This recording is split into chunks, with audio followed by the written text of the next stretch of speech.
Okay, this morning I thought I would get up nice and early and introduce you to my financial spreadsheets that I am going to be using for this year. This is my desktop. If we have a look over here, this is my money trees. So I've made these spreadsheets 3 times, one for me, one for my daughter, and a spare. Alright, so let's click on my money tree. Okay, now that's opened, we go to Financial Tracker. Now the program I use is LibreOffice. It's pretty much identical to Windows, Microsoft Excel, and it's a free program, so check that out on the internet, LibreOffice Calc. Okay, now that's opened. So let me explain what it is that you're looking at. There's 3 tabs down below, or 3 pages. The first tab is called the Money Tracker, and that's the one that we're currently looking at. The next one is Payments Due Calendar, and we'll have a look at that soon. And Debt Details is the last tab. So let's have a quick look at Money Tracker. This section over here is all about my debts. This section here is all about my living expenses. And below that is my short-term savings funds. And then below the red line is 2 other categories. First one is my 3 months living expenses saved fund. So that's following the Dave Ramsey philosophy of being 3 months to 6 months ahead in your living expenses. And the last category is long-term saving fund. So this would be my ultimate goal. Let's scroll back up and I'll show you how I use this. So this is what I do. As soon as my payday comes, my pay is deposited into my bank account. I come straight here. We'll do an example right now. We'll do one for this week. So work, I got paid $1,200. eBay, I got paid $200, and YouTube was $100. So that brings me to a total sum of $1,500. So what I do now is I've got to spend that $1,500 and deposit that $1,500 into the next 3 categories. So the first category is debts, second category is living expenses, and the third category is short-term savings fund. So anything above the red line gets my whole pay packet. First debt is radio rentals, which I finished paying that, and now I snowball that amount. So the amount that's there, the minimum, is $20 weekly. That's what I was depositing into radio rentals. Well, I'm now going to be depositing my $20 weekly into my Energy Australia on top of its $20 deposit. So the amount that I'm putting in today is 20 plus 20 is $40. $20 from my snowball and $20 from its original weekly deposit. And that would be, in a month, that snowball from that one to go into here, 80 in a month, which is pretty cool. Okay, so my next one is state debt recovery. I got to deposit 20. Done that. Next one is Mr. Rental. I've got to put in a 10. Done that. Next one is Optus. I've got to deposit a 20. Done that. Next one is Jim. I've got to put in 50 to him. And the next one is Panthera. That's a 20. Next one, I've got to actually put money in all of them this week. 20. Next one is the other Panthera Finance. Last one is my car, and I've got to do my car. So this one's a big one because I'm doing all of them this week. They all land on this week. If you have a look over here, some of it lands weekly, some of it's fortnightly, some of it's every month, and it just happens to be that they're landing on all of them come out this week. Now, on the weeks that not all of them are coming out, I tend to put extra. So over here is my minimum amount. Example, $20 on Energy Australia. On the weeks that I don't have to put in my car repayment, I'll end up chucking in like another 100 or something in there. Like this one will be paid off quite soon. That's what I end up usually doing. So I always look at the minimum, and sometimes I can put in extra. So for today, we're not doing extra in any of them because I've got a huge one coming out. My car repayment comes out. Well, they're all coming out this week. So I'll hold off on doing extra on some of the other bills. All right, let's scroll down. So we've knocked out my debts. Now we're going to go down to my living expenses. So rent is $350. Got to put that one in. Next one is groceries. I'll be doing $130 in groceries this week. Petrol is $40. Next one is mobile phone. I don't need mobile phone. I still got 2 weeks credit, so I don't need any credit. Internet landline, that's not due till 3 weeks from now, so I'm happy. I don't need that one. Fund money, I don't want any fund money. Gas and electricity, I put down 10 for that one. Done. Next one is clothes and shoes. I don't want clothes and shoes. Beauty, I don't want beauty. Okay, so basically this month I'm not spending on, I'm trying to keep January as spent free. I'm not spending anything on beauty, clothes, shoes, or fun. I am planning on really concentrating on getting out of debt. You'll see that these words other down here. Other comes in for random things that pop up that's not in my debts and it's not in my usual living expenses. If someone needs my financial help in something and it's a one-off, I always like to count where every dollar goes, so every dollar gets a category so that I can physically see where it went. My debts have been taken care of, my living expenses have been taken care of.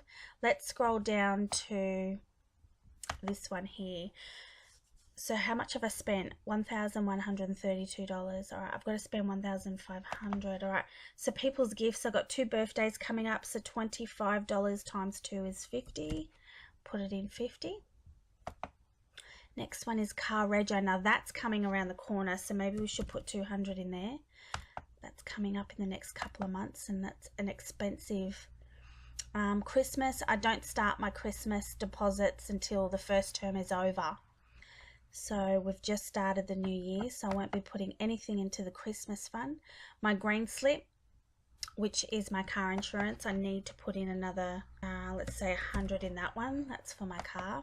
So I'm going to deposit $17.18 into my emergency fund, the last of my money. That brings it up to $1,500. So I've officially spent my whole pay packet. I've deposited $350 into my short-term savings fund, things that are coming up this year.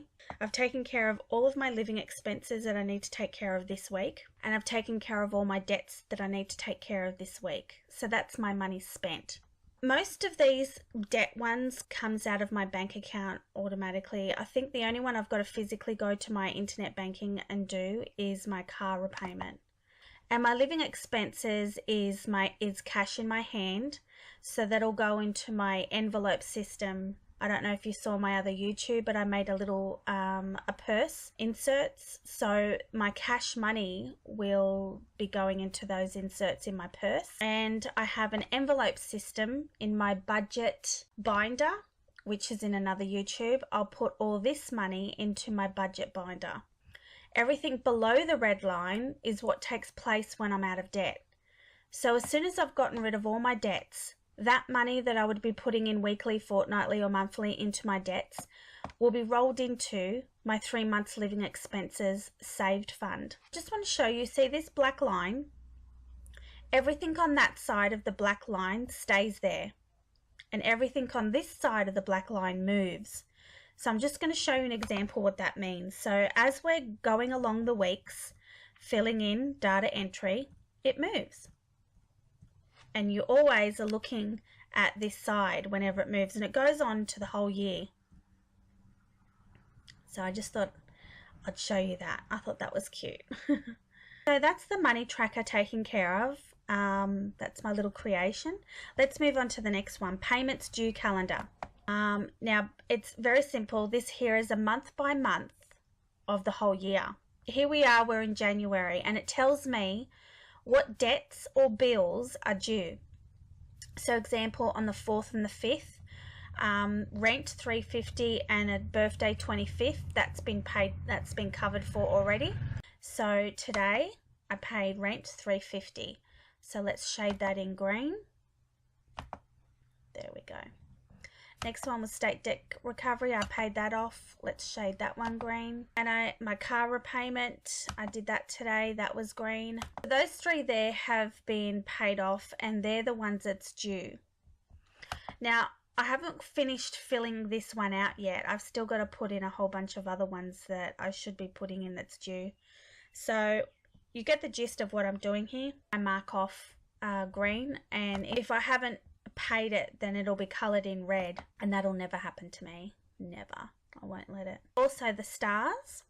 These little stars represent my pay packet. So each pay that comes in every week gets put there. And it shows me that that star resembles a bill that's just about to come. That's the last opportunity you've got to pay on that bill. And sometimes I like, with my pay, I like to pay ahead with some of my things, just so that I'm a couple of pays ahead with certain bills that I've got here. So let's scroll along to the end of the year just to show you what it looks like at a glance. So we'll scroll over to December. That's what it looks like. So you just put in things that are due. Yeah, see what's due in June. My car insurance is due in June. So I need to, well, how much is that? Car insurance is $850 and my car rego is $400. That's a lot of money I've got to put aside. So can you see why I need to start putting money into my savings for it? So let's move on to the next one. The next one is called debt details. So in my debt details, it's pretty self-explanatory. Anything to do with your debt information gets put on over here. So this is probably the first place you go to when you're starting managing your debts. This is what I did when I first started creating this. This was the first page I made. So the first page I made was information about my debts. So I made a column for company. I wrote down the company name, then I wrote down the contact numbers, and I wrote down my reference or account information. And then when you're on the phone chatting to them, talking to them, trying to come up with a payment plan, you have the right to ask them questions about your account, just to keep you ahead, keep you informed, and it's a professional way to behave. When you're handling your money, you should be professional about it. It just makes you feel more confident and you're less intimidated by the debt collector. So this is what I did to feel like I'm in more control over my finances. I ask them questions like, when I've set up a payment agreement, I write down my pay amount, my frequency, how often I do it, weekly, fortnightly, or monthly. I type in my pay type. So is it going to be done through internet banking? Will it be direct debited? Will it be paid through the post office or cash in hand? Next one over here is my planned payments. I like to also write down the beginning, when it starts. So when you've made a payment plan, your first payment plan starts on that date, and then it finishes on the next date, and your installments. Some companies tell you how many installments it'll take before you're finished. Like this company here, State Debt Recovery, told me at $20 a fortnight, if I stick to that agreement, all I need to do is do that 44 times, which is kind of cool. I like seeing that because each week, each fortnight, I knock off a number, and it just keeps shrinking to me, and it's motivating for me. Now, some companies don't do that. I like to do that. So I just go and I calculate it myself for the companies that don't do it. You don't have to do that. It's just something I do to help motivate me to constantly stay ahead with my debt repayments. This section over here is my progress, which is another one that inspires me. So on the left hand side, you've got your debt starting amount, and on the right hand side is how much is outstanding today, how much you've got left to pay today. So doesn't this look good? This one here on Radio Rentals, it started out $1,200 and it's now $0. And you'll notice on all my other pages that the ones that are paid off are in green. They're highlighted green to tell me that I don't need to pay anything on that anymore. So the day that this whole page is, all this is green, is going to be a victory. I'll do a happy dance. Okay, so let's scroll along. There's only a little bit more over this side. This section here is my communication records, and every time I've had a phone conversation with a debt collector, I write down what come out of the conversation, and I always put down the date that I had my last communication with them. And I do this because in my future, when I next make a phone call with them to talk to them, I have the previous conversations in here to remind them of what was said and done, just in case there's any discrepancies about a conversation or an agreement. It's good to be ahead of the game or on the same page as them. So that's it for my debt details. That's my financial spreadsheet that I've created. These things I live off. So I spend a lot of time on here to see what comes up ahead, what's due, but I mostly live off this page. This page I go to sometimes every day. I might miss a couple of days, but this is something that I'm constantly looking at. I get really happy and excited when I see the numbers go down. Also, I forgot to add, once I've done all this and all this is paid, I then go over here, example, see how I've put $40 in? I go over to here and I type in equals, and I put in over this side minus 40. Now watch this number here, see the 379.24, watch it change. Ready? It's changed. See how the number went down? Now this one, I'll do it on this side again. So I'll press equal. Now the amount I took out for this week was 20, so minus 20. Now watch the number go down, 772. Watch it. Look at that. I love watching my number go down. Do it again. Equals on that side, minus on this side, and press enter. Oh, sorry, minus how much? 10. There we go, minus 10. Enter. Isn't that beautiful? Look at that. So that's it for today. I'm going to finish that off right there, and I'm going to close out right now for you guys. Thank you for watching. I hope this has left a little bit of inspiration for you guys, and I will see you in another YouTube. Bye.